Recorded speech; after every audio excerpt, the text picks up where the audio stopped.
뭐 막 그러니까 너무 그냥 약간 좀 외롭기도 하고 힘들기도 하고 막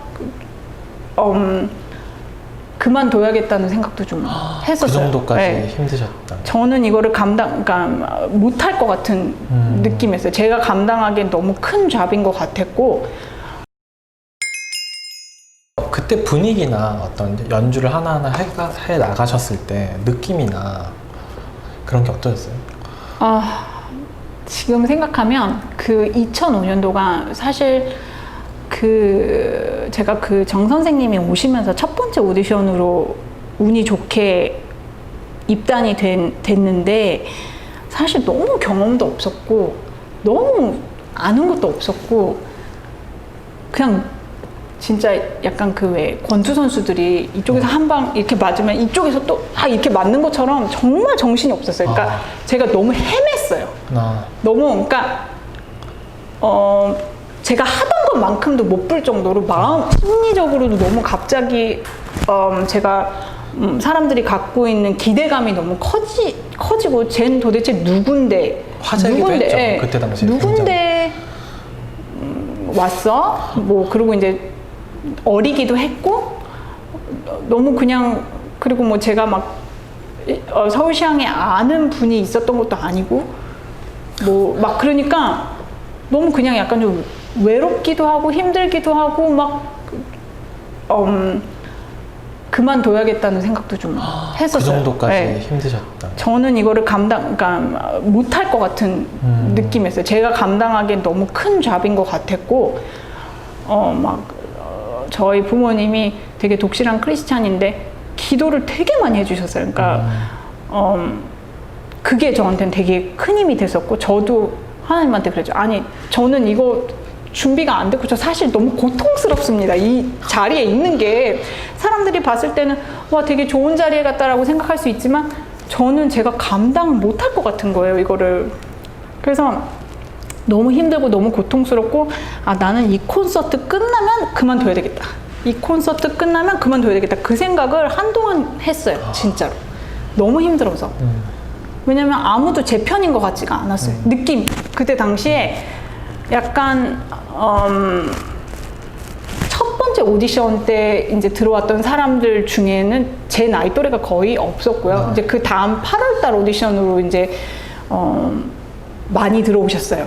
저랑 이제 또래가 비슷하신 분들이. 근데 처음에 들어갔을 때는 이제 다 너무 큰 선생님들이시고 제가 어떻게 대해야 될지도 잘 모르겠고 너무 그냥 그런 것도 어려웠고 이제 선생님들 입장에서는 궁금하셨을 거 아니에요. 네. 제가 누군데 됐지? 어떻게 하나 보자 뭐 이런 네. 시선도 있었을 거고. 그러니까 약간 좀 뭐라 그러지? 도와주시려는 느낌보다는 약간 궁금해 하시니까 그게 약간 저한테는 부담으로 다가왔어요. 그게 너무 힘들었어요. 심적으로.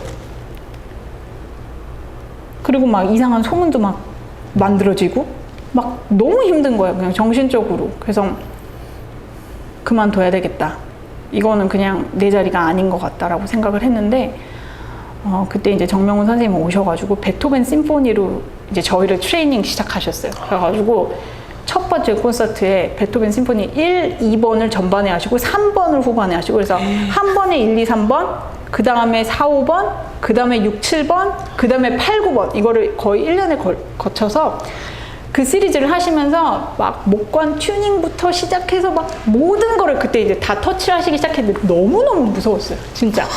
정말 뭐 무슨 말씀을 세게 하시거나 막 이런 것보다도 그 눈빛이랑 그런 거에서 모든 게 다 느껴졌어요. 그냥 너무 힘들었어요. 그래서 하지만 지금 이제 제가 정명훈 선생님하고 10년을 시향에서 같이 일을 했는데 그 10년은 진짜 제 인생, 제 음악 인생에서는 가장 귀한 시간이었던 것 같아요. 그러니까 정말 가장 고통스럽지만 가장 많이 배웠던 그런 시간이었던 것 같아요. 근데 시향에서 너무 처음에 힘들고 제가 많이 부족하다는 거를 제가 자꾸 느끼게 되니까 맨 처음에는 포기같이 이렇게 되다가 나중에는 그 1, 2, 3번 연주를 딱 했는데 그 연주를 한번 하고 나니까 약간 오기가 생기더라고요. 포기해서 오기로 네. 약간 전환되는 과정이 있어요. 네, 왜냐면은 제가 못하겠다, 막 드레스 리허설까지 막, 나 이거 안 될 것 같아, 나 이거 못할 것 같아, 막 이랬는데 연주 때 해냈어요, 그거를. 어떻게. 되게 운이 좋게. 네. 근데 뭐라 그러지?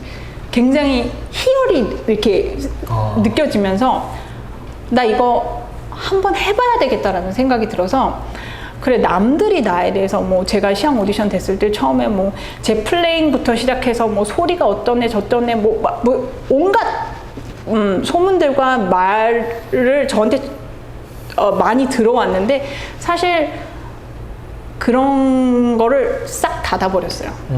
그리고 이제 그때 제가 생각했던 그 이미지가 왜 그 경주마들 네. 경주할 때 이렇게 여기에다 이렇게 이런 거 쓰고 있잖아요. 네. 가리개 같은 거에서 나는 내 자신한테 나만 보고 내 길만 한번 가보자. 그리고 그 이미지하고 오뚜기 이미지 그 두 개를 갖고서는 한 3년 동안 진짜 열심히 했어요. 그 열심히 한다는 게 어떻게 열심히 한 거지 물어보실 거죠? 네. 구체적으로 약간 이제 제가 정 선생님하고 리허설을 하고 연주를 하고 그러면서 저는 저의 부족함을 점점 더 느껴봤어요. 내가 이것밖에 안 됐네. 내가 이 정도밖에 못하는구나. 그리고 정명훈 선생님께서 뭐라고 넌 이게 부족해. 이걸 해내야 돼라고 말씀은 안 하셨지만 매번 뭔가 모르게 미묘하게 숙제를 한 번씩 내주고 가셨어요. 그러니까 예를 들면 뭐 이런 거예요. 고음 피아니시모를 얼만큼까지 더 줄일 수 있는지, 그 어택을 얼마나 더 소프트하게 할 수 있는지, 거의 안 들리게 들어올 수 있는지, 얼마나 예쁘게 하지만 절대 harsh하지 않게 얼마나 예쁘게 들어올 수 있는지 그런 거 못하면은 뭐 나가야지.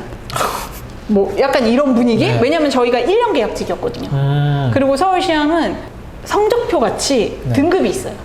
정말요? 네. 그래서 수석, 부수석 이런 직책 단원들은 4등급으로 네. 그리고 이제 단원들은 6등급으로. 그래서 저희는 진짜 그 등급 꼬리표 같이 진짜로 네. 이렇게 꼬리표로 봉투 안에 고개 들어가지고 이렇게 줘요. 그럼 그거에 따라서 사실 월급도 좀 달라지고 되게 무서웠어요. 근데 뭐라고 그러셨냐면 목관, 금관, 수석들은 매 리허설이 오디션이라고 생각해라. 그러니까 저는 이제 막 한 리허설이 엄청 신경 쓰인 거예요. 오히려 연주보다 첫 리허설 되게 긴장됐고 그때 누군가가 저한테 와서 해준 말이 너는 첫 리허설에 완벽하게 준비가 돼 있어야 돼. 아니면은 그 자리에 있을 필요가 없어. 왜냐면 네 자리는 그렇게 해내야 되는 자리야. 그냥 첫 리허설에 완벽하게 준비가 돼 있어야 돼. 사실 그 말을 들었을 때 되게 좀 뭐라 그러지? 좀 harsh하다고 생각은 했지만 그거 역시 되게 큰 도움이 됐어요. 그러니까 내가 이런 책임감을 갖고서는 이렇게 준비를 해갖고 가야지 아니면은 안 된다. 그래서 이제 음악적으로는 모든 스코어를 다 사기 시작했어요. 모든 스코어를 다 사고 모든 스코어에 진짜 하이라이트 형광펜 칠해가면서 공부를 하고 제 예전 악보를 보면은 저는 이제 제 오케스트라 악보를 항상 복사해서 제 악보를 다 갖고 있는데 진짜 정신이 없어서 못 봐요. 색깔을 너무 칠해놔가지고 플룻 악보에도? 네, 플룻 악보가 정말 너무 정신이 없어서 한 번은 정명훈 선생님이 제가 아직도 그 악보를 아직도 갖고 있는데 전원교향곡 베토벤 6번 할 때인데 뭔가 에디션이 조금 다른 것 같다고 목관 파트를 확인을 하러 오시겠다고 갑자기 리허설하다가 저희 자리 쪽으로 이렇게 걸어오시는 거예요. 근데 제 자리를 걸어오시더니 이렇게 그냥 보시려고 이렇게 들은데 이러면서 이거는 무슨 뮤지엄에 저기 뉴욕에 있는 무슨 뮤지엄에 갖다 놔야 될 악보라고 말하면서 형광펜이 막 이렇게 형광펜뿐만 아니라 이제 더 집중해야 될 거에 대해서 점점 더 진한 색깔, 더 눈에 띄는 색깔을 막 찾다 보니까 이게 뭐 거의 한 30가지 색깔이 막 나오기 시작한 거예요. 거의 잭슨 폴록이네. 네, 계속 그래서 덧붙여서 계속. 뒤에 이제 막 금관하는 친구들이 너 피카소냐고 나한테 아니면 너 막 너무 막 뒤에서도 보이니까 그 악보가 근데 나중에 이제 그게 제가 이제 그 뭐 베토벤 6번, 뭐 베토벤 5번 뭐 이렇게 연주를 제가 네. 지금 2005년도 입단했으니까 굉장히 오랫동안 시향에 있으면서 여러 번 연주를 했을 거 아니에요. 그때 악보를 제가 못 보겠는 거예요. 그러니까 이제 여러 번 악보를 새로 만들었어요. 네, 이제 제가 머릿속에 있는 것들도 많으니까 새로운 작품을 또. 네, 새로운 작품 훨씬 이제 심플해지죠. 네. 악보들이.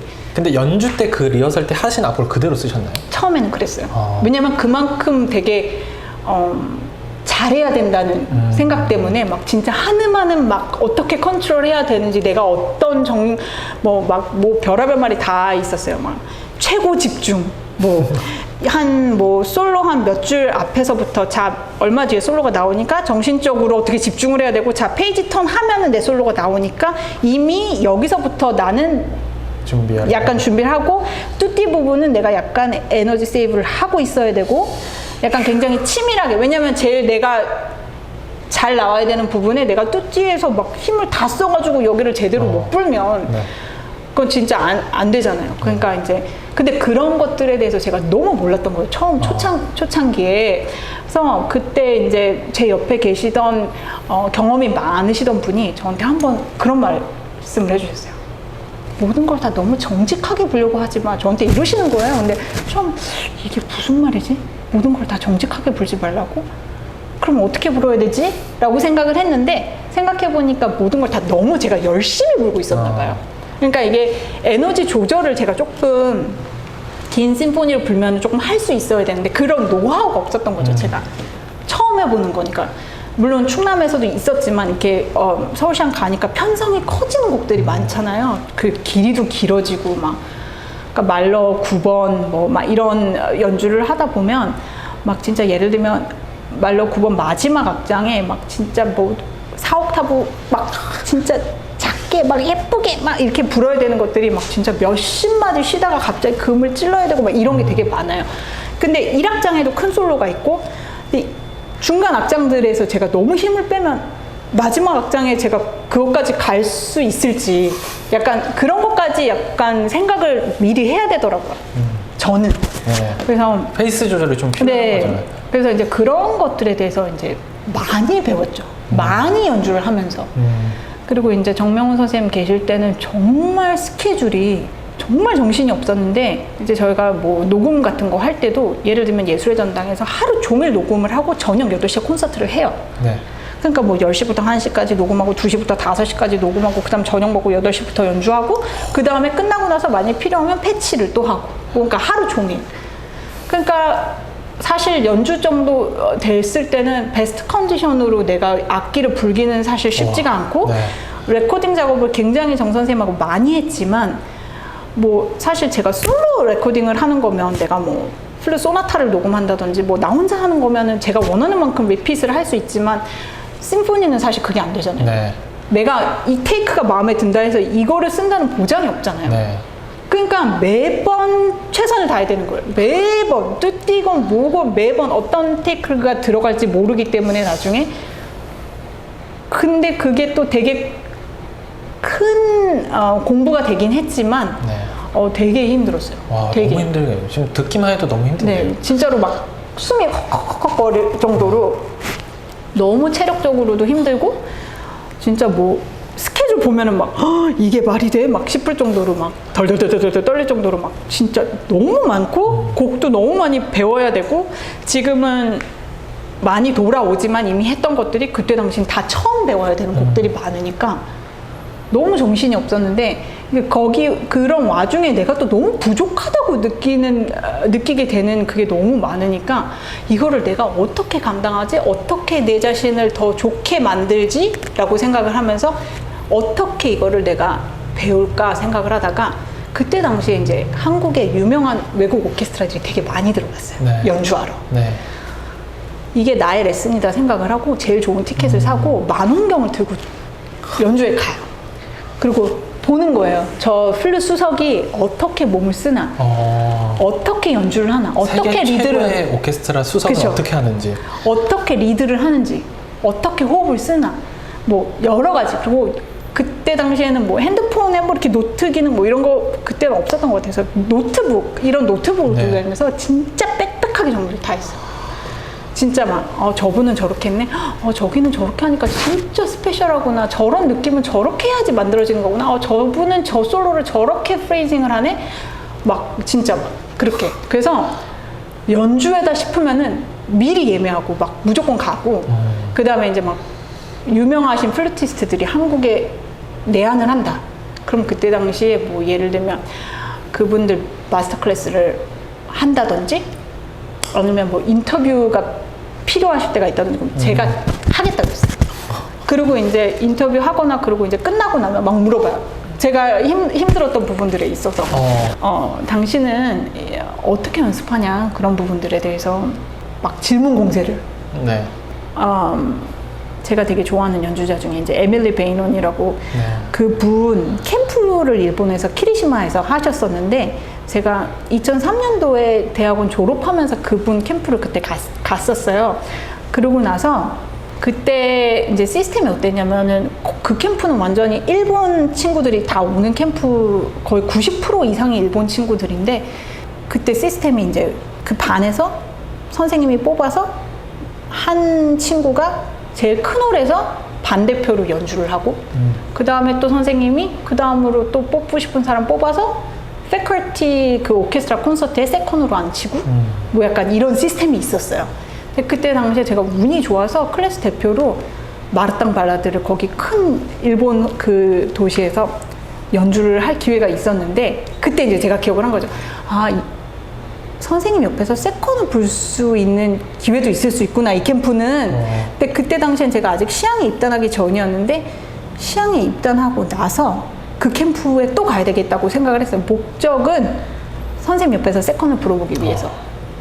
그리고 내가 꼭 그걸 해야 된다고 생각을 했는데 그래서 거의 한참 뒤에 간 거죠. 그냥 입단을 하고 갔으니까. 선생님 되게 반갑게 맞아주셨는데 선생님 근데 너 오케스트라까지 들어간 이제 프로 연주자가 나한테 뭘 배우려고 왔니? 말해서 저 선생님 옆에서 세컨 불어보고 싶다. 그러니까 선생님이 이제 시스템이 바뀌어서 오디션을 봐야 된대요. 그 캠프에서. 네.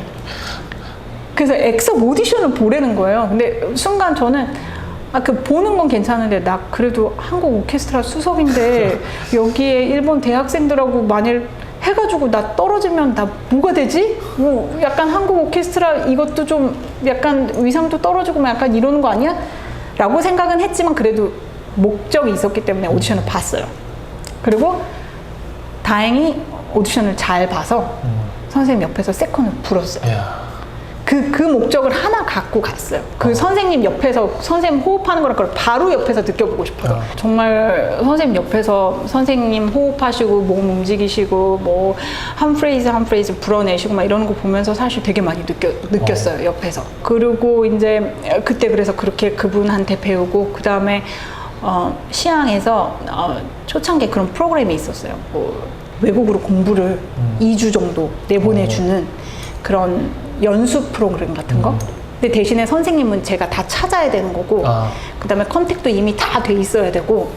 그런데 이제 엠마뉴엘 파우가 그때 9년도인가 한국 서울시향하고 협연을 왔었어요. 네. 그때 요번에는 모차르트 D 메이저를 하셨지만 그때 모차르트 G 메이저를 하시고 제가 너무 운이 좋게 그때 선생님이 오페라 그 판타지 뭐 무슨 CD 발매하실 타이밍이셔가지고 그때 그 리골레토 판타지가 그 음반에 있었어서 그거를 프로그램에 넣어주셔가지고 그래서 제가 이제 앵콜로 그거를 할 수 있는 기회가 생겼죠. 근데 뭐 파우는 뭐 말할 것도 없이 그냥 제가 모닝이면 그분은 완전 페라리 같은 어머 도대체 저 공기가 어떻게 저렇게 많이 이렇게 끝나지 않는 공기? 막 네. 정말 그걸 바로 옆에서 이제 제가 느끼면서 불어보면서 제가 되게 조심스럽게 한번 여쭤봤어요. 레슨을 혹시 해주실 수 있냐고. 네. 그랬더니 선생님이 그때가 12월 달이었는데 내가 1월 달에 마침 일본에 도쿄에 연주를 오는데 그럼 너가 독일까지 안 와도 되니까 그럼 일본에 와서 나한테 레슨 받을래?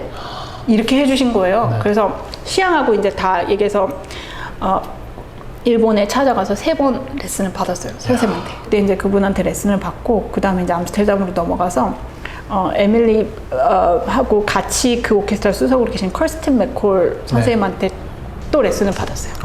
그분한테 받고 그 다음에 미넨으로 넘어가서 헨릭 비제랑 이게 다 연수 프로그램을 네. 통해서 근데 제가 이제 그거를 다 컨택을 하고 그거를 했어야 되는 거죠. 그 코플러 선생님이랑 또 막 다 찾아가고 뭐 이렇게 해가지고 받았어요. 네. 그래서 한 그 2주 동안 공책을 막 몇 권을 써갖고 왔어요.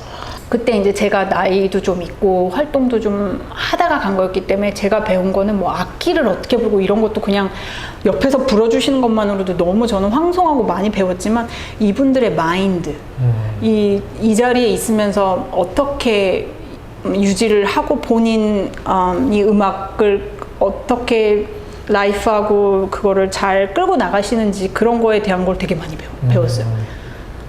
저렇게 다들 음악에 푹 빠져서 저렇게 사시고 또 가정하고는 또 이렇게 하시고 약간 이렇게 되게 좋은 모습도 많이 보고 그래서 그 2주를 되게 갔다 와서 저한테는 되게 큰 힘이 됐죠. 되게 그리고 한 번은 제가 시향 입단하자마자 바로 다음에 한 2주 정도 브레이크가 있었는데 그때 나갔어요.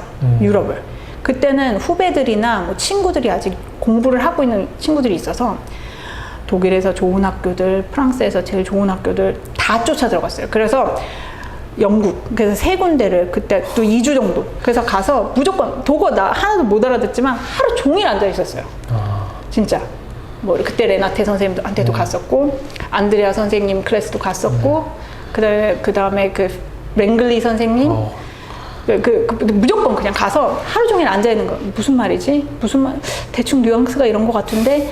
그리고 나중에 이제 그분들 다 영어 잘하니까 끝나고 나서 혹시 아까 그거 무슨 말이었는지 나 한 번만 설명해 줄 수 있어? 약간 이런 식으로 그렇게 하고 이제 뭐 파리 국립문대 후배 있어서 거기 또 가가지고 막 소피 쉐리에 막 이런 분들 클래스 하는 거 보고 영국 가서는 윌리엄 베넷 클래스 들어가서 보고 내가 또 위삼 부스틴이라고 되게 좋아하는 영국에 계신 플루티스트 있는데 그분한테는 또 찾아가서 레슨 받고 막 진짜 바쁘게 그때 당시에 어떻게 그렇게 움직였는지 모르겠지만 그 뭔가 배워야 되겠다는 열정이 그리고 제가 부족하다는 생각이 무조건 해야 되겠다는 생각이 되게 강했어요. 이야.